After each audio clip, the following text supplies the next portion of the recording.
kita membaca tentang gesturnya Sandra Dewi.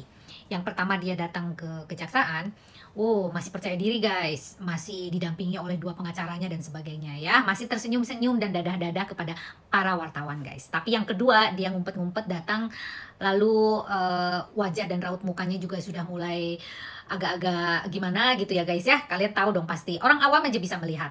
Namun di sini sekarang dia sudah mulai terguncang nih guys, karena mungkin tekanan-tekanan pertanyaan yang begitu lama sampai 10 jam gitu, yang akhirnya mungkin menyita pikiran dan perasaannya dia gitu ya. Dan sekarang kan sebagian asetnya sekarang sudah dimiskinkan lah gitu, sudah disita dan sebagainya, sudah ditutup rekeningnya dan sebagainya. Dan memang setelah ada penyidikan dan sebagainya, hartanya memang luar biasa ya guys gitu loh. Kalau secara kasat mata ya memang agak di luar nalar sih kalau menurut saya. Namun anyway, kita kembali lagi kepada gesturnya Sandra Dewi ya. Nah sekarang ini dia sudah mulai tertekan dan sudah mulai berhati-hati dalam bersikap gitu. Apalagi kemarin dia sama sekali tidak mau bicara tentang bagaimana hasil dari penyidikan dan sebagainya gitu ya guys. Tapi ya dia bungkam 1000 bahasa yang akhirnya disampaikan oleh pengacaranya gitu loh. Nah itu hal yang wajar sih kalau menurut saya ya. Siapapun kita gitu yang mendapatkan kesulitan seperti itu, perubahan suasana hati dan sebagainya, itu pasti dia akan turun dan depresi. Tapi soal isu keretakan dia dan sebagainya, kalau saya sih nggak percaya guys. Seorang Sandra Dewi dia mau melakukan perceraian hanya gara-gara permasalahan ini gitu loh. Nah waktu kemarin belum ada masalah dia mau dan bersenang-senang sampai flexing sana sini gitu ya. Sekarang suaminya melakukan korupsi, dia mau bercerai. Nah ini salah satu trik juga nih guys, kalau orang mau bercerai, mau tidak mau nanti permasalahan ini nanti akan di-split tuh, biasanya begitu tuh. Saya nggak tahu ya, coba nih pengacara tolong dijawab nih. Masalahnya dari yang sudah saya pegang juga tuh, dulu kan saya juga pernah mendampingi kasus hal-hal yang semacam ini, cuman untuk dia orang yang crazy rich gitu loh, orang Malang kalau nggak salah ya. Tapi dia bener-bener tuh lagi permasalahan seperti ini, gonjang-ganjing, terus dia mau bercerai katanya. Supaya apa? Supaya hartanya dia tuh aman gitu loh guys. Nah jadi jangan sampai hal ini kalian percaya akan ada perceraian itu untuk mengelabui bahwa ini supaya hartanya sebagian aman gitu loh guys. Nah jadi mengenai harta pisah harta dan sebagainya, itu pun juga harus dipantau baik-baik, jangan sampai lepas dari pantauan kita gitu ya. Ya kita kan harus tahu juga lah pendapatan setelah dia tidak syuting, tidak apa, kan pasti dapatnya dari suami ya guys ya. Dan kalau bilang bahwa dia tidak tahu apa-apa soal pekerjaan suaminya, kalian percaya nggak gitu loh? Ya nggak juga ya, masa sih istri nggak tahu apa-apa tentang suaminya dan apa pekerjaannya dan apa yang dilakukannya, uang dari mana. Kan kita sebagai istri ya sedikitnya tahu lah gitu ya, nggak sih gitu. Jadi ini adalah pelajaran buat kalian semua.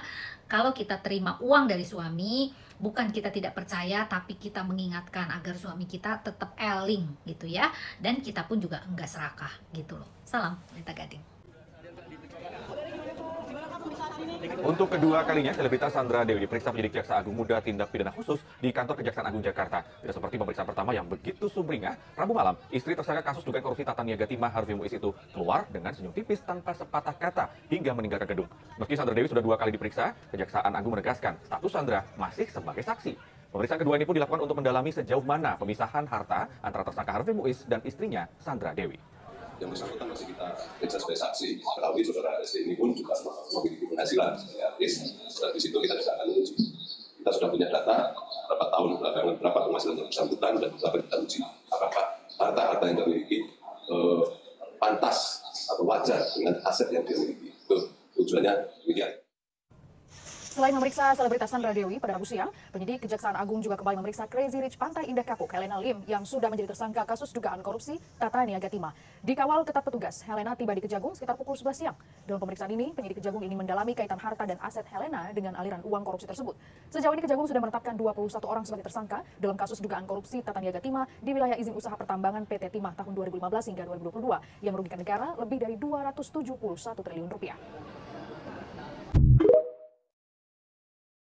Beberapa istri dari tersangka yang telah kita tetapkan, termasuk saudara SD. Mengenai tentang eksistensi Sandra Dewi dalam konteks dia sebagai tindak pidana pencucian uang secara pasif, itu nyata-nyata sudah dapat dipidana. Dengan 10 jam penyidikan, dugaan kami mengarah ke posisi tidak baik. Emas batangan seberat 400 kg yang 5 polisi. Selain emas batangan, turut diamankan sejumlah mata uang asing Vietnam, Korea, hingga dolar Amerika. Wartawan, bagaimana mimik wajah Sandra Dewi pada saat dia datang di Kejaksaan Agung, oke? Kita bahas ya. Namun saya hanya melihat dari kasat mata, oke? Jadi gini, orang yang biasa mendapatkan sesuatu yang di luar dugaan ya, seperti ini, ditangkap dan sebagainya, biasanya ada kemurungan, ada kegundahan, ada kecemasan dan sebagainya. Namun yang saya lihat kemarin, dia berusaha, yaitu Sandra Dewi berusaha untuk menenangkan diri dia dan berusaha untuk relax, guys. Dan itu menunjukkan bahwa I'm fine gitu loh. Saya bisa menghadapi ini semua dengan tegar gitu loh ya, bahasa dari kasat mata yang terlihat dari gesturnya dan sebagainya. Katanya dengan dada-dada, lalu dengan apa ya, memberikan apalah dengan senyuman dan sebagainya. Pokoknya dia berusaha untuk serileks mungkin dan berusaha untuk menutupi semua kegundahan yang ada di dalam hatinya. Dan dia berhadapan dengan semua wartawan, dia berusaha untuk menenangkan diri, guys. Tapi tetap terlihat ya. Ya, Cinderella sedang mendapatkan musibah dan mungkin saja sedang tidak baik-baik saja. Dalam arti dia didampingi oleh 2 pengacara sekaligus dan itu menunjukkan bahwa ya dia punya uang. Bagaimanapun juga dia sebetulnya baru saksi, guys. Tidak perlu harus didampingi oleh pengacara sampai 2 gitu loh ya. Coba kalau yang lain mungkin tidak gitu loh ya. Tapi gini, guys, apapun proses hukumnya dia harus menjalani dan saya mendukung ya dari apa yang sudah dia lakukan. Itu sangat tidak menguntungkan kita sebagai rakyat Indonesia, yaitu dia dalam arti kata dia mengambil uang rakyat ya dengan rame-rame berjamaah dan luar biasa sekali besarnya jumlahnya itu, dan dia merasa bahwa dia tidak salah gitu dalam hal ini gitu, guys. Saya lihat itu. Namun jangan sampai nih para aparat juga mau digiring ke arah yang berbau-bau uang, karena ini adalah nilainya sangat besar. Ini adalah sebuah kasus sudah nasional gitu yang semua orang tahu kasus ini. Amankan segera dan cekal semuanya yang terlibat ya, baik dari yang terlibat